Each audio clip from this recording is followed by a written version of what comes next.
films affected me. Because, and I don't hold this against anybody, when I saw Dobby realized on screen the first time, I was not happy. That's interesting. And I thought, it's just not good enough, it looks fake. I said, so when he came back for Goblet, first draft, I put him in the shadows. He was literally underneath the Great Hall. I mean, you never saw him. And you said, I remember you like, this is all fine, except that you. Why is Dobby under a cushion? Yeah, because he might be significant. I remember you saying, typical understatement. It's possible he will play a significant part. Yeah, I remember. So I brought him back, and then now it shows when the guys are given the tools as they were the final time around, what they can do with him. And because now I can't even imagine leaving Dobby out. Dobby has no master. Dobby is a free elf, and Dobby has come to save Harry Potter and his friends.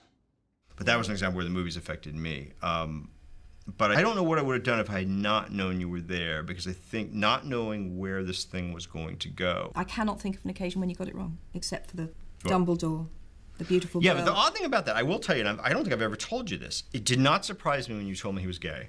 No, you were remarkably unperturbed. But because I thought, this is me though, and this is a real defect in me, I never felt that line needed to be interpreted as romantic. Insecure writers, this is a real defect in me. Now, whoa. No, but I mean, that line I wrote, I thought could be a platonic line, even though it was about the color of her hair and stuff, and I understood, but you were quite right in the sense that most people would interpret it as romantic, and so it had to go.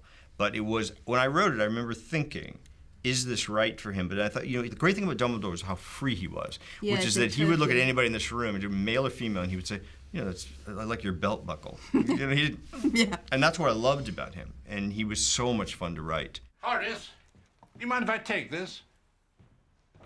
I do love knitting patterns. What was great about writing him was the burden you realized that he was carrying from the beginning. And to be able to write that and kind of let it out in moments, because he's so much the sort of soul of it in a way, isn't he? He is. Should I tell you to hide, you hide. Should I tell you to run, you run. Should I tell you to abandon me and save yourself, you must do so. He's the character I miss most. I found him... Was he the hardest one to kill? Well, I always knew that he was going then, So you were prepared? It was horrible killing him. As a writer, it's not the way I think a lot of non-writers think you would feel. You're very clinical when you do it, aren't you? You have to be. It's the old chip of ice in the heart thing. You've got to get it right. You're very dispassionate. You're the director. Yeah. But then afterwards, I'll never write him again. And although I knew I would write him again in flashback and so forth, it wasn't the same. It's funny, there's real power in that King's Cross scene, and I feel it's also very good. There is, and I love it.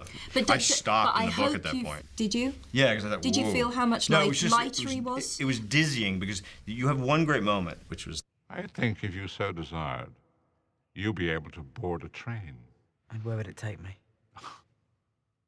On. That's so brilliant, it's just like... Thank you, Steve! Well, it's all brilliant, it's that.